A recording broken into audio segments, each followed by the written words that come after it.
Donc ici, on va continuer sur l'étude 2 et puis sur la leçon 7. Ici, on va voir comment on trouve la formule chimique d'un composé si on a son nom. Ou bien si on a les molécules, c'est-à-dire les atomes, comment on va trouver sa formule chimique. Alors, on va commencer premièrement par les composés moléculaires ou bien covalents. Pourquoi? Parce qu'ils sont plus faciles. Covalents ou bien moléculaires. Pourquoi? Parce que dans les noms des composés moléculaires, ils nous donnent déjà c'est-à-dire la formule chimique. Par exemple, prenons un exemple, bioxyde de carbone, par exemple. Bioxyde de carbone, et vous vous souvenez qu'on a dit pour les covalents, on doit donner toujours les atomes et on doit mettre les suffixes pour chacun. Par exemple, j'ai bi, ça veut dire j'ai 2 oxygènes. Et puis, on a dit toujours, on met en premier celui qui a le plus, c'est-à-dire qui est le plus à droite ou le plus haut. Et bien ici, on va faire le contraire. Donc, ça va faire ici quoi? CO2. Parce que j'ai l'oxygène, il y en a 2, le carbone, il y en a un seul. Disons, par exemple, j'ai un autre exemple ici, sulfure de dihydrogène. Par exemple, j'ai sulfure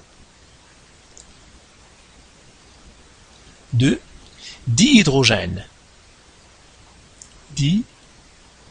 Dihydrogène.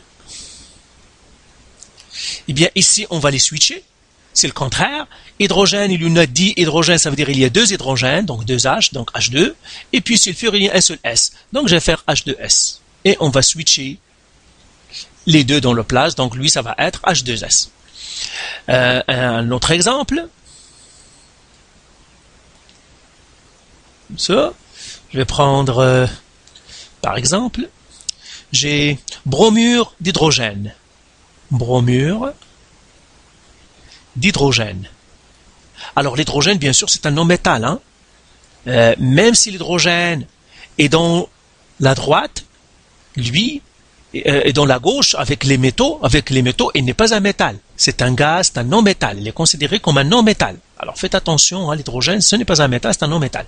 Bromure, parce que c'est un bromure, le brome, lui, c'est un non-métal. Hein, le brome, il est là. Donc, et l'hydrogène, c'est un non-métal, comme je viens de le dire. Eh bien, c'est une liaison covalente. Qu'est-ce qu'on va faire? Les suffixes me donnent un. Je vais switcher les deux ici. Ça me donnerait HBr. Eh bien, voilà pour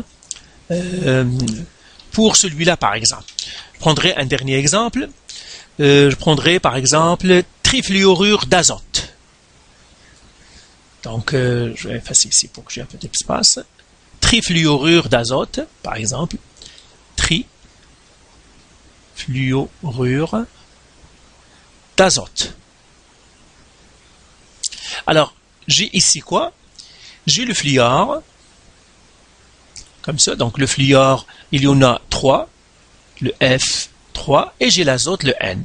Je vais les switcher, ça me donnerait NF3. Donc, le trifluorure d'azote, c'est le NF3, par exemple. Donc, voilà, ça c'est si j'ai des liaisons covalentes moléculaires. Maintenant, si j'ai un composé qui est ionique, lui est un peu plus compliqué. Pourquoi? Parce que vous vous rappelez, dans les noms ioniques, on n'écrivait pas les indices, on n'écrivait pas combien de molécules. Donc, alors bien sûr, c'était facile de nommer les éléments. Maintenant, ça va être un peu plus compliqué d'aller chercher les formules. Donc, la difficulté ne disparaît pas. Elle se déplace tout simplement. Alors, par exemple, j'ai liaison ionique. Et les liaisons ioniques encore, c'est entre un métal et un non-métal. Métal, non-métal. Alors, par exemple, disons j'ai chlorure de potassium. Chlorure de potassium. Alors, bien sûr, je dois les switcher. Parce qu'on a dit les noms et puis les formules se switch. Le potassium, c'est quoi? C'est le K. Le chlorure, c'est le Cl. Alors maintenant, comment je vais trouver la formule? Et c'est là où on doit partir à notre table périodique. Je regarde le potassium, où est-ce qu'il est?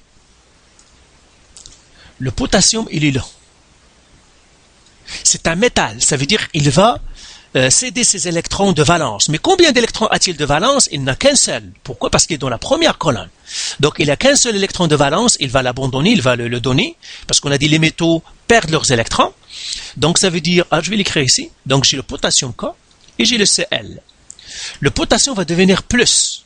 Alors attention, ici c'est menteur. On a l'impression que quand il a perdu, ça va devenir négatif, mais non. C'est un menteur. Quand on fait plus, ça veut dire il a perdu. Quand tu vois une moins, ça veut dire il a gagné. Donc le signe ici, le plus, la charge, est menteur. Plus, ça veut dire il a perdu. Moins, ça veut dire il a gagné. Maintenant, je prends le chlore. Le chlore ici, c'est un métal, c'est un non-métal. Donc il doit gagner des électrons. Combien d'électrons il lui reste pour atteindre 8? Il est dans la colonne 7. Donc il lui manque un seul électron. Donc lui, il va faire moins. Donc ça va faire Cl-. Et là, je vais faire un électron ici, un électron ici. Eh bien, tout simplement, regardez, c'est tout simplement, je vais changer. Lui, ça va être un indice 1. Parce que le 1 ici, je vais le donner à lui. Et le 1 ici, je vais le donner à lui. C'est comme ça qu'on trouve la formule. Et puisque c'est 1, on ne les écrit pas, ça va faire K. Si je vais l'écrire K1, Cl1. Mais 1 ne change pas, c'est comme les maths. Le 1 n'a aucune influence, ça va faire KCl. Donc, par exemple, chlorure de potassium, c'est KCl. Par exemple, ici, c'est chlorure de potassium, c'est KCl. Alors, prenons un autre exemple, par exemple, bromure de magnésium. Alors, je vais effacer ici. Je vais travailler peut-être ici avec le tableau périodique, comme ça va être plus facile. On va écrire bromure de potassium. Je vais effacer tout ici. Et peut-être, je vais écrire ici, bromure de, pardon, pas de potassium, mais de magnésium. Magnésium. Alors, le bromure, on doit les switcher. Donc, j'aurai le brome, le Br ici. Je les switch. Et le magnésium, j'ai le Mg. Et là, je vais faire les charges. Lui, le Mg, il est dans la deuxième colonne ici. Ça veut dire qu'il va perdre 2 électrons. Parce que le Mg, il a 2 électrons de valence, et dans le groupe 2. Donc, il va perdre 2 électrons. Il va devenir 2+. Le Br, le brome, il est là. Il est dans la 7e colonne. Donc, je fais 8 moins 7, parce qu'il est dans la 7e, je fais 8 moins 7. Ça me donne 1. Ça veut dire qu'il va gagner un électron. Pourquoi? Parce que c'est un non-métal. Un non-métal toujours gagne des électrons. Et là, je vais faire le truc encore. Lui, le 2 ici, va venir ici. Et puis, si j'ai 1 ici, il va venir ici. Et qu'est-ce que ça va me former maintenant? Ça va me former Mg1, Br2. Le 2 va venir ici. C'est ça mon composé là. Mais comme le 1 en maths, par exemple, j'ai Mg, Br, parce que le 1 ne change rien, Br2. Donc, ça me donnerait Mg, Br2. C'est ça mon composé. Donc, le bromure de magnésium, en fait, c'est Mg, Br2. Prenons un autre exemple. Sulfure de sodium. Prenons un autre exemple ici. Je vais faire ça. Sulfure de sodium. Sulfure de sodium.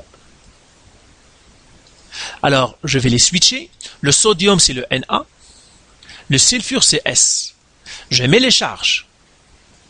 Le Na, il se trouve où? Il est là, dans la première colonne. Donc, il a plus, parce qu'il va perdre un électron. On a dit c'est menteur. Quand on perd, c'est plus. Quand on gagne, c'est moins. Le soufre, il est là. Il est dans la colonne 6. Donc, la colonne 16, donc je vais faire 8 moins 6, parce qu'il lui manque 2 électrons pour avoir 8. C'est comme si je fais 8 moins 6. Ça me donnerait 2 électrons ici. Et là, je vais les switcher. Lui, il va descendre ici. Le 2 va descendre vers le sodium. Lui, il est à 1. Il va descendre vers le soufre. Et là, ça va me former quoi? Ça me formera Na2, S1.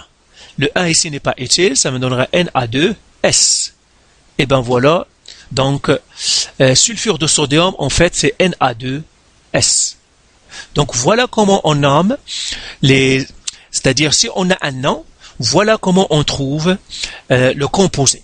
Donc, pour les composés ioniques encore, il faut faire un peu de travail, alors que pour les composés covalents, le nom me donne déjà la formule du composé covalent. Donc, voilà. Allez. C'est bon. Voilà pour cette vidéo.